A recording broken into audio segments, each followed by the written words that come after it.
peer. Ladies and gentlemen, I'm so honored to present HRC's Lifetime Commitment Award to Congresswoman Shelley Berkley.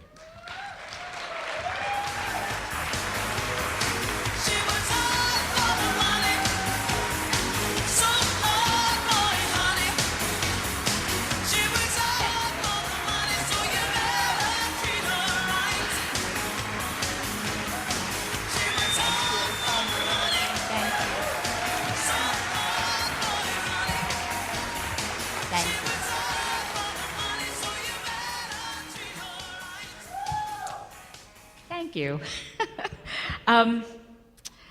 First, let me thank Peter.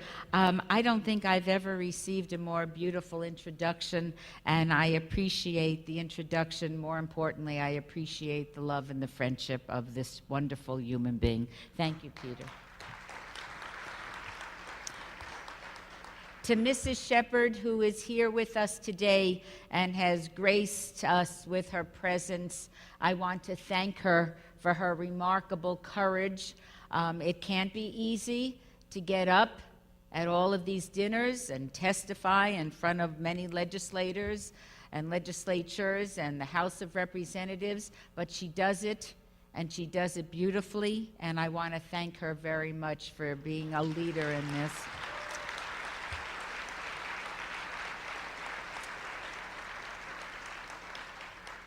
And to the head of HRC, who's here with us today, Joe, I want to thank you for being here. Thank you for coming to my congressional district again. I met Joe many years ago when he was head of Emily's List. He brings his talent and his skills to HRC. This is a beautiful melding of an extraordinary man and an extraordinary organization, and he does a remarkable job for all of us, and I want to thank him.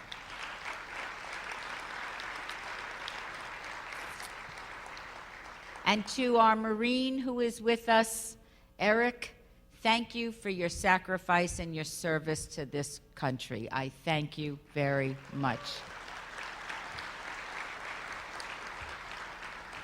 I'm absolutely delighted to receive this award.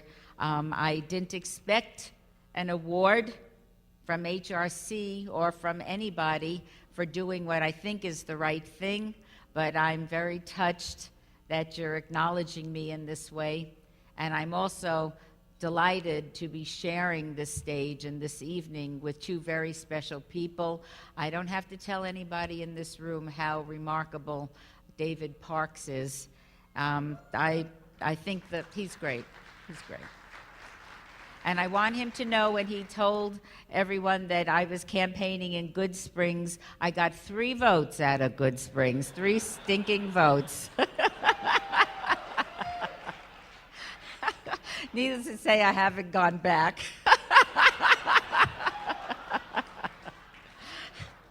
And to my dear friend, Jan Jones, I love this woman. She is one of a kind.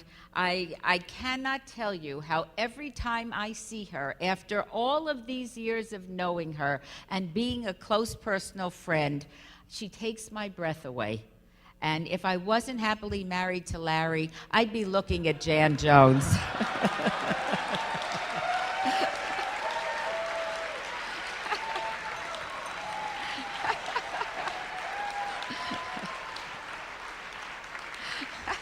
My mother would say, you could do a lot worse.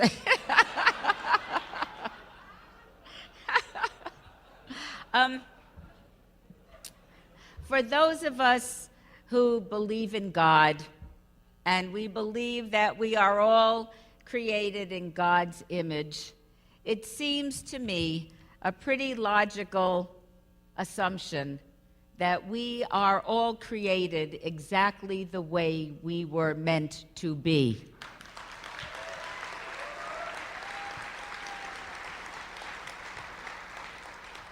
And I'm not sure that any man or woman ought to be messing around with God's work, because this is the way it was meant to be. Now, as a straight woman in the United States of America, I think I'm entitled, I know I'm entitled to all the rights and protections and responsibilities afforded to all American citizens under our laws and the Constitution of the United States of America. Now, if I was not a straight woman, if I was a lesbian, I would expect, being the same exact person that I am, but not being straight, being gay, that I would still be entitled to all of the rights and responsibilities and protections of the laws of the United States of America under our Constitution.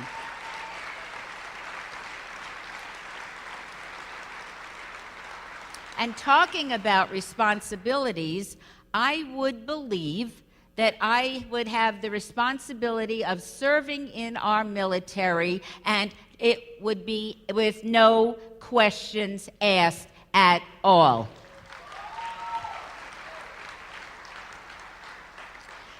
Now, I've heard people with an opposing point of view saying horror against horror of horrors, that do you want to be in a foxhole with a gay man? Well, I don't care if you're gay or straight, as long as you know how to shoot straight if you're in that foxhole with me.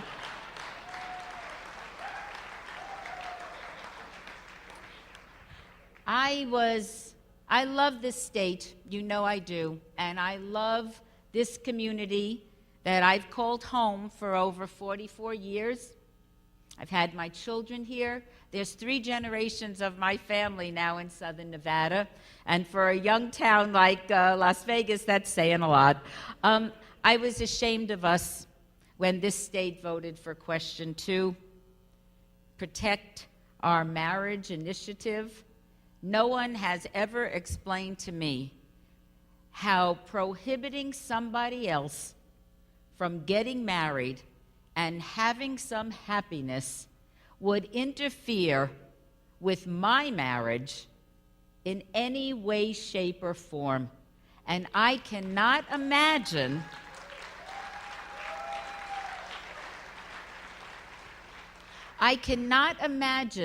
denying that pleasure to another fellow human being, and I will not.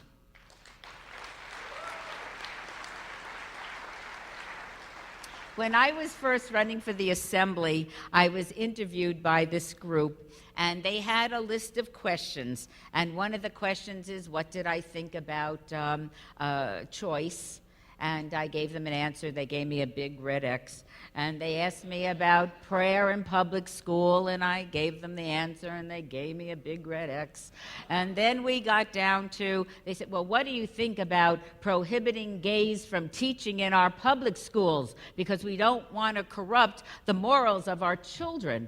And I looked at these women that were interviewing me, and I said, I want the best teacher possible, whether they are gay or straight, white or black, tall or short, male or female, to be teaching my kid. And being gay or straight is the last thing that I'm concerned about.